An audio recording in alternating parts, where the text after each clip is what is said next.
Alright brothers, here we are once again to watch some more Warhammer 40k content. This is back with the Exploring Warhammer 40k series. This is Chaos. This is all about Chaos, the Chaos Gods, whatever. This guy's channel is really good, nice introduction.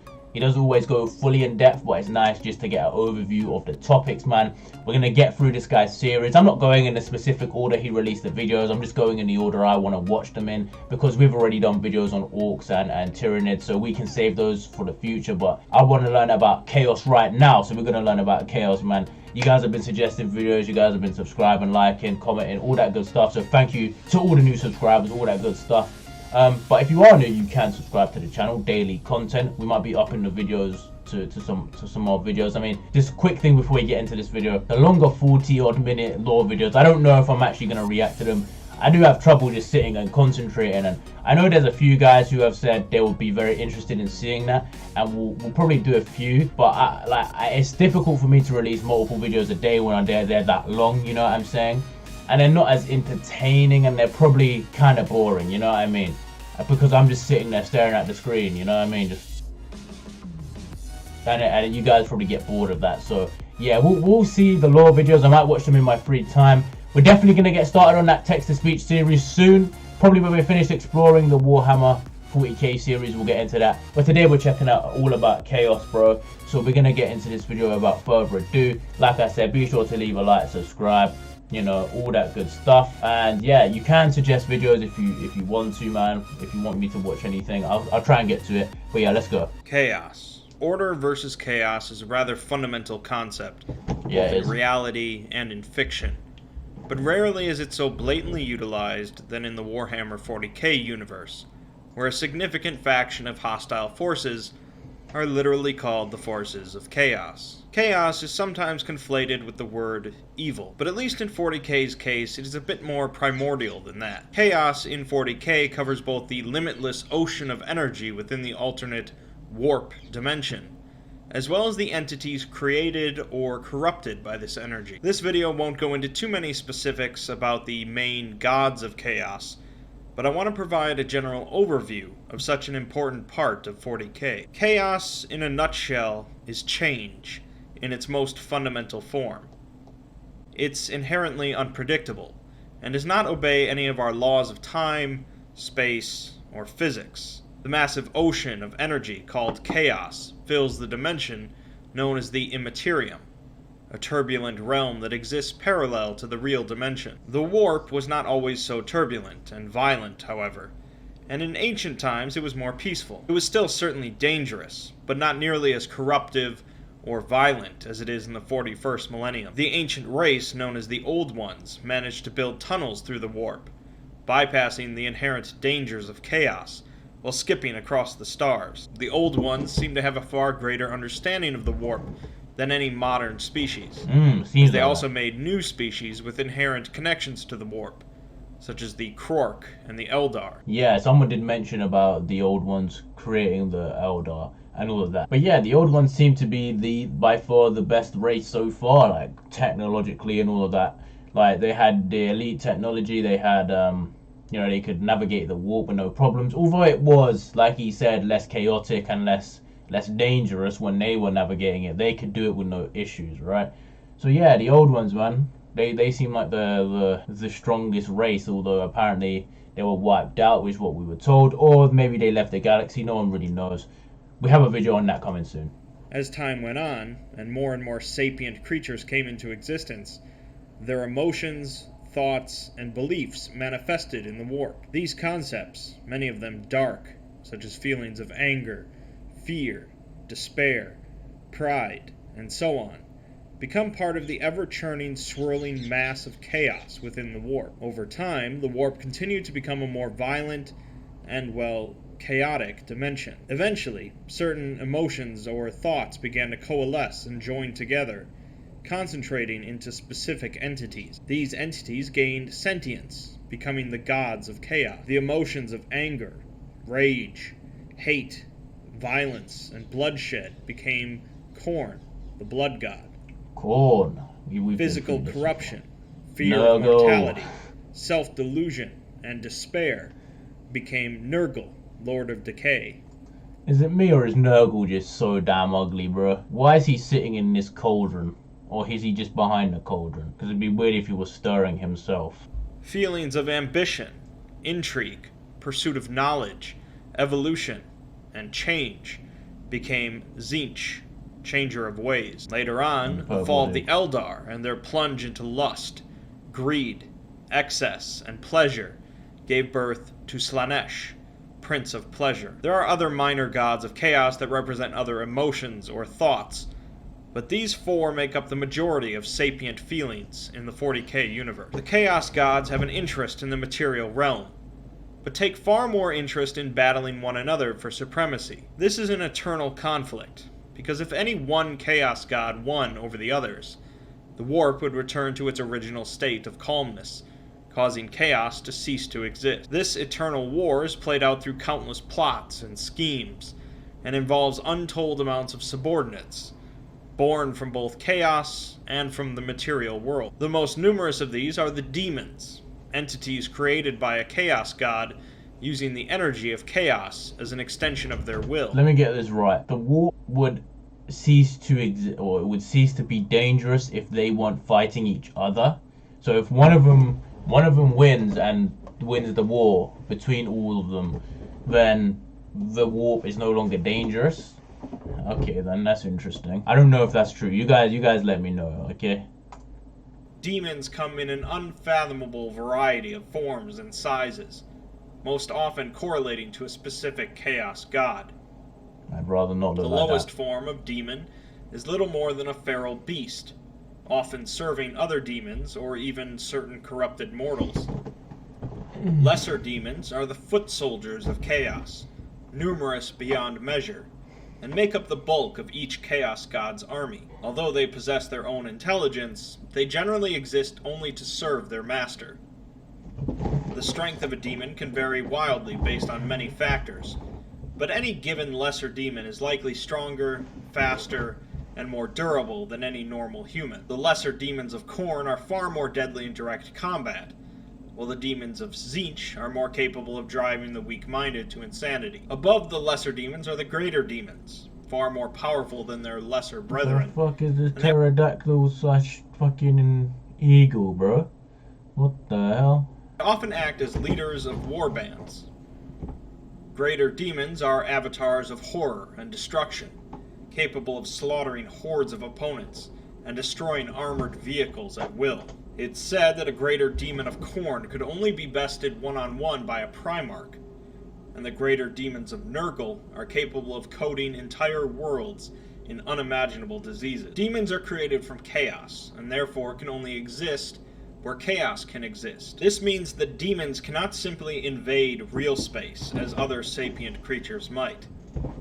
Since the material realm and the warp overlap one another, there are times where the veil between the two will weaken in certain places, allowing chaos to enter real space. These are called warp rifts, and sometimes these occur naturally, other times they are manufactured by either the chaos gods or by corrupted mortals. These rifts can take many different forms, and last anywhere from mere moments to centuries. While inside of a warp rift, a chaos demon can interact with the material realm, although they could be weakened or killed if separated from it. A demon in real space cannot normally be killed in the same sense as a living creature, but can only be banished back to the warp to regain their strength. To truly kill a demon requires a specific ritual, relic, or massive amounts of psychic energy. The utterance of a demon's true name can also weaken it, making it easier to be destroyed or banished. Warp storms are similar occurrences to warp rifts.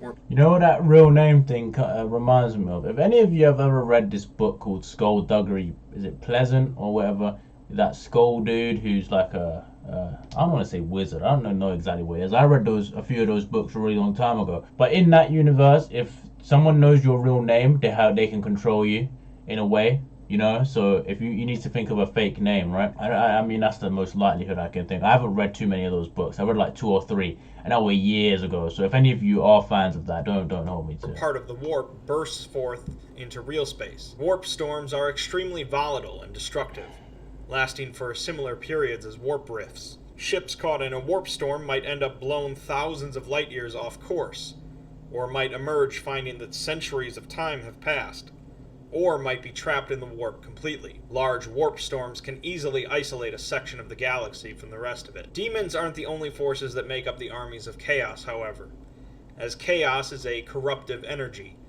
and many sapient individuals in real space have fallen into its grasp. The gods of chaos are always looking for those that are likely to succumb to feelings of hatred, desire, ambition, fear, excess, and so on. Humans, of course, are at the forefront of those that fall to chaos, including normal humans, psychers, space marines, and even Primarch. Demonic possession is possible, either through a host willingly offering themselves, or a demon forcefully taking over a susceptible mind, usually a psyker. A powerful, uncontrolled psyker that succumbs to chaos becomes known as a rogue psyker, acting as essentially a living bomb for the forces of chaos.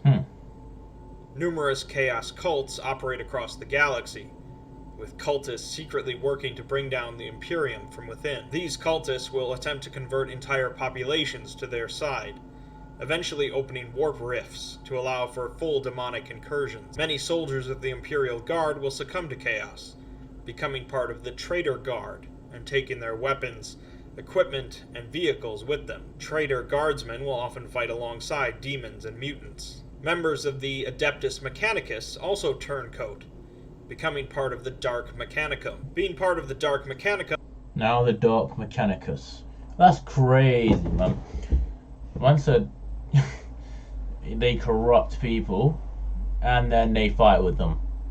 That's interesting. But the warp is and the chaos thing is a whole crazy thing, because you know, where do they fight all the time? Sometimes they can't always fight outside the warp. They can't always leave the warp, right? It's kind of a what's the word? Paradox is not the word, right? The word, but you know what I mean, you know? Allows them to fully dabble in previously forbidden technology, and they produce many infernal machines for the forces of chaos. Notable among these are the Traitor Titan Legions, massive titans that have been corrupted and mutated by chaos to make them even more formidable.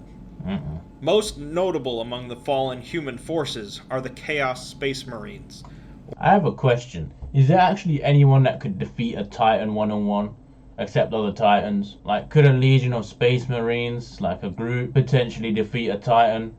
I don't know, you know? I want to know, like, they gauge the power of them. Or the Traitor Legions. Fearsome Space Marines that have been mutated and enhanced by chaos. These first came about during the events of the Horus Heresy, when the Primarch, Horus, succumbed to chaos and swayed many of his brothers and their legions to his side. The Traitor Legions possess a deep-seated hatred for the Emperor, the Imperium, and their counterpart, Loyalist Space Marine. New Chaos Space Marines are continually created in a process similar to the one that Loyalist Space Marines use, although it is...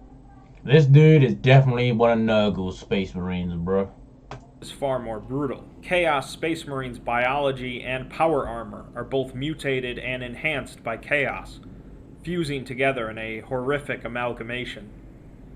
Chaos Space Marines possess none of the restraint that is beat into typical Space Marines, making them especially fearsome foes. Those Chaos Space Marines that prove themselves to be exceptional followers of a Chaos God might be granted favor, becoming a Chaos Champion, a leader of squads of Chaos Space Marines and demons. This position is accompanied by further mutations. Those Chaos Champions that continue to prove themselves to their Chaos God might be given the rare honor of throwing away their humanity completely and becoming a demon. These are known as Demon Princes, aspects of chaos that possess far more power than a mortal could ever dream of. They are generally placed in charge of entire legions of mortal chaos followers, or potentially even a legion of demons, although greater demons usually regard them as inferior due to their mortal origin. The Demon Primarchs are the greatest of these demon princes, the brothers of Horus that joined him in his heresy, feared and respected by all followers of chaos. If a chaos champion fails to impress their chaos god, they may instead become a chaos spawn, a horribly mutated mass of flesh, driven insane. by chaos. Although humans typically are the focus of chaos corruption, they aren't the only species that can be tainted. There are a number of entire species that have completely fallen to chaos, wiping away their previous history, such as the Ceruthi. Most of the other notable species in 40k are largely protected from chaos corruption, for one reason or another. Well, you'd think Tyranids can't really be corrupted by chaos, considering they're controlled by one hive mind. I don't know how they would be able to get to that hive mind. And also, orcs are just a bit stupid, right? So they're crazy anyway. Like they're already driven by killing. So to corrupt them would just be, I don't know if you would be able to get into. The Eldar are extremely cautious of any chaos intrusion. The Dark Eldar sacrifice others' souls to prevent Slaanesh from feeding on theirs. The Tau barely have a presence in the warp. The Tyranids' hive mind protects them. And orcs have both the Wog and their loyalty to Gork and Mork. There are, of course, individual exceptions for most of these cases, as chaos is relentless and ever-present. The forces of chaos are yet one more constant threat in the universe of 40k. Determined, powerful, and without mercy. Chaos is more than simply a physical threat, though, as one must be guarded mentally and spiritually as well, in order to protect themselves from corruption. Further videos will take a look at each of the main Chaos gods, as well as a closer look at Chaos Space Marines, but this should provide a good starting point for the armies of the Immaterium. The Imperium of Man has put up a steadfast defense against their traitorous brothers and their Dark Lord, but perhaps, in the end, chaos will indeed reign. Fair enough. Is there another quote? Holy cannoli, bro. I just realized we didn't read the Space Marine quote, but you know, it's what it is. What is chaos? Suffering, you might say, oppression, deceit. But could not all these things be said of your Imperium? You hunt down the talented and the strong-willed, you break them or sacrifice them, you lie to your citizens and wage war on those who dare speak out. And why? Why do you do this? Because you know chaos is there, but you do not know how to fight it. So you crush your own citizens for fear that they might aid the enemy. The Imperium suffers because of chaos. No matter how hard you fight it, that will never change. The Imperium is founded on chaos. What the fuck? Gargatuloth, demon prince of Sinech. I can't say it, bro. Sticky one. But yeah, man, that is the end of that video. Nice to get a bit of an overview on chaos and how it kind of works, because I have been a bit confused about it in the past. It cleared up a little bit. We'll probably have to watch some more on it just to understand it some more. But yeah, thank you all for watching this video. If you made it to the end, man, be sure to leave a like and subscribe, and I'll see you all next time.